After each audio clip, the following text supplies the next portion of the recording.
ادھر رسول اللہ صلی اللہ علیہ وآلہ وسلم کے بھیجے ہوئے قیس بن حبیرہ اور دبر بن یحنس سرکردہ مسلمانوں کو بغاوت پر آمادہ کر چکے تھے اور دن رات زمیں دوز سرگرمیوں سے مسلمانوں کے حوصلے بحال کر چکے تھے۔ اگلی صبح صادق میں کچھ وقت باقی تھا۔ محل کی چھت سے اذان کی آواز بلند ہوئی۔ لوگ حیران ہوئے کہ محل میں اذان۔ لوگ محل کی طرف دوڑے۔ اسود کی فوج حکم کی منتظر تھی، لیکن حکم دینے والا قیس عبد غوث تھا، وہی سپہ سالار تھا۔ اس نے فوج کو باہر نہ آنے دیا۔ اسود کا سر محل کے باہر لٹکا دیا گیا۔ محل کی چھتوں سے للکار بلند ہوئی تھی، ہم گواہی دیتے ہیں کہ محمد صلی اللہ علیہ وآلہ وسلم اللہ کے رسول ہیں اور اسود انسی کذاب ہے۔ اسود کے پیروکاروں پر خوف طاری ہو گیا اور مسلمان مسلح ہو کر نکل آئے اور انہوں نے یمنیوں کو قتل کرنا شروع کر دیا۔ مصر کے مشہور صحافی اور سابق وزیر معرف محمد حسین ہیکل نے اپنی کتاب ابوبکر رضی اللہ عنہ صدیق اکبر میں فیروز کی زبانی ایک روایت پیش کی ہے۔ فیروز نے کہا تھا، اسود کو قتل کر کے ہم نے وہاں کا انتظام پہلے کی طرح رہنے دیا، یعنی جس طرح اسود کے تسلط سے پہلے تھا۔ ہم نے قتل کے بعد پہلا کام یہ کیا کہ معاذ بن جبل رضی اللہ عنہ کو بلایا کہ وہ ہمیں باجماعت نماز پڑھائیں۔ ہم بے انتہا خوش تھے کہ ہم نے اسلام کے اتنے بڑے دشمن کو ختم کر دیا، لیکن اچانک اطلاع ملی کہ رسول خدا صلی اللہ علیہ وآلہ وسلم وصال فرما گئے ہیں۔ اس خبر سے یمن میں ابتری سی پھیل گئی۔ فیروز کو مسلمانوں نے سنا کا حاکم مقرر کیا۔ یہ واقعہ مئی 632 عیسوی کا ہے۔ قیس بن حبیرہ اور دبر بن یحنس جون 632 عیسوی کے دوسرے ہفتے میں یہ خوشخبری لے کر مدینہ پہنچے کہ جھوٹا نبی اپنے انجام کو پہنچ گیا ہے اور یمن پر اسلامی پرچم لہرا دیا گیا ہے، لیکن مدینہ سوگوار تھا۔ 5 جون 632 عیسوی 12 ربیع الاول 11 ہجری رسول خدا صلی اللہ علیہ وآلہ وسلم وصال فرما گئے تھے۔ رسول اللہ صلی اللہ علیہ وآلہ وسلم کے وصال کی خبر جوں جوں پھیلتی گئی، یہ جنگل کی آگ ہی ثابت ہوئی۔ جہاں پہنچی وہاں شعلے اٹھنے لگے۔ یہ شعلے بغاوت کے تھے۔ ایک تو اسلام کے دشمن تھے جنہوں نے اپنی تخریبی سرگرمیاں تیز کر دیں، دوسرے وہ قبائل تھے جنہوں نے صرف اس لیے اسلام قبول کیا تھا کہ ان کے سردار مسلمان ہو گئے تھے۔ ایسے قبیلے اتنے زیادہ نہیں تھے جنہوں نے سچے دل سے اسلام قبول کر لیا تھا۔ باقی تمام قبیلے اسلام سے نہ صرف منحرف ہو گئے بلکہ انہوں نے مدینہ کے خلاف علم بغاوت بلند کر دیا اور مدینہ پر حملے کی باتیں کرنے لگے۔ خلیفہ اول حضرت ابوبکر صدیق رضی اللہ عنہ نے باغی قبیلوں کو پیغام بھیجا کہ وہ اسلام کو نہ چھوڑیں۔ قاصد جہاں بھی گئے وہاں سے انہیں جواب ملا کہ ہمارا قبول اسلام صرف ایک شخص رسول کریم صلی اللہ علیہ وآلہ وسلم کے ساتھ معاہدہ تھا، وہ شخص نہیں رہا تو معاہدہ بھی نہیں رہا، اب ہم آزاد ہیں اور ہم اپنا راستہ اختیار کریں گے۔ تیسرا اور سب سے خطرناک فتنہ جھوٹے مدعیان نبوت کا تھا۔ رسول کریم صلی اللہ علیہ وآلہ وسلم کی زندگی میں ہی نبوت کے جھوٹے دعوے دار پیدا ہو گئے تھے۔ ان کی پشت پناہی رومی، ایرانی اور یہودی کر رہے تھے۔ ان جھوٹے نبیوں میں ایک خوبی مشترک تھی، وہ شعبدے باز اور جادوگر تھے۔ شعبدے بازی اور جادوگری میں یہودی ماہر تھے۔ اسود انسی کا ذکر ہو چکا ہے، وہ بھی شعبدہ باز تھا۔ نبوت کے دوسرے دعوے دار طلحہ اور مسلمہ تھے۔ مسلمہ خاص طور پر شعبدے بازی میں مہارت رکھتا تھا، ایسے شعبدے پہلے کوئی نہ دکھا سکا تھا۔ مثلاً وہ پرندے کے پر اس کے جسم سے الگ کر کے دکھاتا، پھر پرندے اور پروں کو اکٹھے ہاتھوں میں لے کر اوپر پھینکتا تو پر پرندے کے ساتھ ہوتے اور وہ پرندہ اڑ جاتا۔ مسلمہ بدصورت انسان تھا، اس کے چہرے پر ایسا تاثر تھا جیسے یہ انسان نہیں حیوان کا چہرہ ہو۔ خد و خال بھی حیوانوں جیسے تھے۔ اس کا قد چھوٹا تھا، چہرے کا رنگ زرد تھا، لیکن اس کے جسم میں غیر معمولی طاقت تھی۔ اس کی آنکھیں غیر قدرتی طور پر چھوٹی اور ناک چپٹی تھی۔ یہ ایک بھدے آدمی کی تصویر ہے جسے کوئی بدصورت انسان بھی پسند نہیں کر سکتا، مگر جو عورت خواہ وہ کتنی ہی حسین اور سرکش کیوں نہ ہوتی، اس کے قریب جاتی تو اس کی گرویدہ ہو جاتی اور اس کے اشاروں پر ناچنے لگتی۔ مسلمہ نے رسول اللہ صلی اللہ علیہ وآلہ وسلم کی زندگی میں ہی نبوت کا دعویٰ کیا تھا اور 2 قاصدوں کے ہاتھ ایک خط ان الفاظ میں لکھا تھا: مسلمہ رسول اللہ کی جانب سے محمد رسول اللہ صلی اللہ علیہ وآلہ وسلم کے نام، آپ پر سلامتی ہو۔ بات واضح ہو کہ میں رسالت میں آپ کا شریک بنایا گیا ہوں، لہٰذا نصف زمین میری ہے اور نصف قریش کی، مگر قریش انصاف نہیں کر رہے۔ رسول اکرم صلی اللہ علیہ وآلہ وسلم نے خط پڑھا اور قاصدوں سے پوچھا کہ مسلمہ کے اس عجیب و غریب پیغام کے متعلق ان کی کیا رائے ہے۔ ہم وہی کہتے ہیں جو خط میں لکھا ہے، ایک قاصد نے کہا۔ خدا کی قسم، رسول اللہ صلی اللہ علیہ وآلہ وسلم نے کہا، اگر قاصدوں کے قتل کو میں روا سمجھتا تو تم دونوں کے سر تن سے جدا کر دیتا۔ آپ صلی اللہ علیہ وآلہ وسلم نے مسلمہ کو اس خط کے جواب میں لکھوایا: بسم اللہ الرحمن الرحیم، محمد رسول اللہ صلی اللہ علیہ وآلہ وسلم کی جانب سے مسلمہ کذاب کے نام، زمین اللہ کی ہے، وہ اپنے متقی بندوں میں سے جسے چاہتا ہے اس کا وارث بنا دیتا ہے۔ اس کے بعد مسلمہ کو سب کذاب کہنے لگے اور اسلام کی تاریخ نے بھی اسے مسلمہ کذاب ہی کہا۔ رسول خدا صلی اللہ علیہ وآلہ وسلم ان دنوں بستر علالت پر تھے۔ آپ صلی اللہ علیہ وآلہ وسلم نے ضروری سمجھا کہ جس شخص نے یہ جسارت کی ہے کہ رسول کریم صلی اللہ علیہ وآلہ وسلم سے زمین کا مطالبہ کیا ہے، اس کی سرگرمیوں اور لوگوں پر اس کے اثرات کو فوراً ختم کیا جائے۔ آپ صلی اللہ علیہ وآلہ وسلم کی نگاہ ایک شخص نہار الرجال پر پڑی۔ اس شخص نے اسلام قبول کر کے دین کی تعلیم حاصل کی تھی، قرآن کی آیات پر اسے عبور حاصل تھا اور وہ عالم و فاضل کہلانے کے قابل تھا۔ رسول مقبول صلی اللہ علیہ وآلہ وسلم نے اسے بلا کر ہدایت دی کہ وہ یمامہ جائے اور لوگوں کو اسلامی تعلیم دے۔ آپ صلی اللہ علیہ وآلہ وسلم نے الرجال کو اچھی طرح سمجھایا کہ مسلمہ کے اثرات زائل کرنے ہیں تاکہ خون خرابے کے بغیر ہی یہ شخص گمنام اور اس کا دعویٰ بے اثر ہو جائے۔ رسول اللہ صلی اللہ علیہ وآلہ وسلم کے حکم کی تعمیل میں الرجال روانہ ہو گیا۔ مسلمہ بن حبیب جو مسلمہ کذاب کے نام سے مشہور ہوا تھا، رات کو اپنے دربار میں بیٹھا تھا۔ شراب کا دور چل رہا تھا۔ دربار میں اس کے قبیلے کے سرکردہ افراد بیٹھے ہوئے تھے، وہ سب اسے اللہ کا رسول مانتے تھے۔ اس نے اپنے مذہب کو اسلام ہی کہا تھا، لیکن کچھ پابندیاں ہٹا دی تھیں۔ مثلا اس نے اپنی ایک آیت گھڑ کر اپنے پیروکاروں کو سنائی کہ اس پر وحی نازل ہوئی ہے کہ شراب حلال ہے۔ دیگر عیش و عشرت کو بھی اس نے حلال قرار دے دیا۔ اس کا دربار جنت کا منظر پیش کر رہا تھا۔ نہایت حسین اور جوان لڑکیاں اس کے دائیں بائیں بیٹھی تھیں اور دو اس کے پیچھے کھڑی تھیں۔ مسلمہ کسی لڑکی کے بالوں میں ہاتھ پھیر کر اور کسی کے گالوں کو تھپک کر بات کرتا تھا۔ ایک آدمی دربار میں آیا، وہ بیٹھا نہیں کھڑا رہا۔ سب نے اس کی طرف دیکھا۔ مسلمہ نے جیسے اس کی طرف توجہ دینے کی ضرورت ہی نہ سمجھی۔ اسے معلوم تھا کہ وہ کسی کے کہے بغیر بیٹھ جائے گا، مگر وہ کھڑا رہا۔ مسلمہ نے اسے کہا، کیا تو ہم پر پہرا دینے آیا ہے یا تو اللہ کے رسول کے حکم کے بغیر بیٹھ جانا بد تہذیبی سمجھتا ہے؟ اللہ کے رسول، اس آدمی نے کہا، ایک خبر لایا ہوں۔ مدینہ سے ایک آدمی آیا ہے، وہ بہت دنوں سے یہاں ہے اور وہ ان لوگوں کو جنہوں نے کبھی اسلام قبول کیا تھا بتاتا پھر رہا ہے کہ سچا رسول محمد صلی اللہ علیہ وآلہ وسلم ہے اور باقی سب کذاب ہیں۔ میں نے خود اس کی باتیں سنی ہیں۔ اس کا نام نہار الرجال ہے۔ نہار الرجال دربار میں بیٹھے ہوئے دو آدمی بیک وقت بولے۔ پھر ایک نے کہا، وہ مسلمانوں کے رسول صلی اللہ علیہ وآلہ وسلم کا منظور نظر ہے، میں اسے جانتا ہوں، اس کے پاس علم ہے، ایسے شخص کو زندہ نہ چھوڑیں۔ دربار میں بیٹھے ہوئے ایک آدمی نے گرج کر کہا، اے خدا کے رسول۔ ایک اور آدمی نے اٹھ کر کہا، کیا تو مجھے اجازت نہیں دے گا کہ میں اس بدبخت کا سر کاٹ کر تیرے قدموں میں رکھ دوں؟ نہیں۔ مسلمہ کذاب نے کہا، اگر وہ عالم ہے اور اس نے محمد صلی اللہ علیہ وآلہ وسلم کے قرآن کی تعلیم حاصل کی ہے تو میں اسے کہوں گا کہ وہ میرے دربار میں آئے اور مجھے جھوٹا ثابت کرے، میں اسے قتل نہیں ہونے دوں گا۔ اسے کل رات میرے پاس لے آنا، اسے یقین دلانا کہ اسے قتل نہیں کیا جائے گا۔ الرجال کو مسلمہ کے ایک آدمی نے کہا کہ اسے اللہ کے رسول مسلمہ بن حبیب نے اپنے ہاں مدعو کیا ہے، نعوذ باللہ، کیا وہ میرے قتل کا انتظام یہی نہیں کر سکتا؟ الرجال نے کہا، میں اسے اللہ کا رسول نہیں مانتا، مجھ پہ یہ لازم نہیں کہ میں اس کا حکم مانوں۔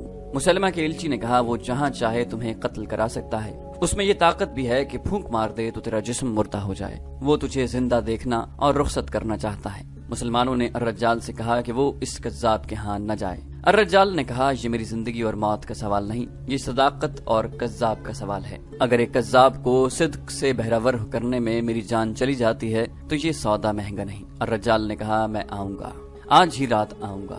مسلمہ سے کہنا کہ اگر تو سچا نبی ہے تو اپنے وعدے سے پھر نہ جانا۔ ایلچی نے مسلمہ کذاب کو الرجال کا جواب بتایا۔ الرجال یمامہ کے قلعے میں رہتا تھا۔ مشہور مورخ طبری نے لکھا ہے کہ مسلمہ اپنے خاص مہمانوں کے لیے بڑا خوشنما خیمہ نصب کرایا کرتا تھا، جس کی ساخت مکان جیسی ہوتی تھی۔ یہ خیمہ اندر سے بڑے دل فریب طریقوں اور کپڑوں سے سجایا جاتا تھا۔ صحرا کی راتیں سرد ہوتی تھیں، اس لیے مسلمہ خیمے میں بڑا خوبصورت آتش دان رکھوا دیا کرتا تھا۔ اس آتش دان میں وہ کوئی چیز یا ایسی جڑی بوٹی رکھ دیتا جس کی خوشبو عطر کی طرح کی خوشبو ہوتی، لیکن یہ خوشبو اس پر ایسا اثر کرتی تھی جیسے اس خیمے میں سونے والے کو ہیپنوٹائز کر لیا گیا ہو۔ مسلمہ کا شکار بے ہوش یا بے خبر نہیں ہوتا تھا، بلکہ وہ مسلمہ کے اشاروں پر ناچنے لگتا۔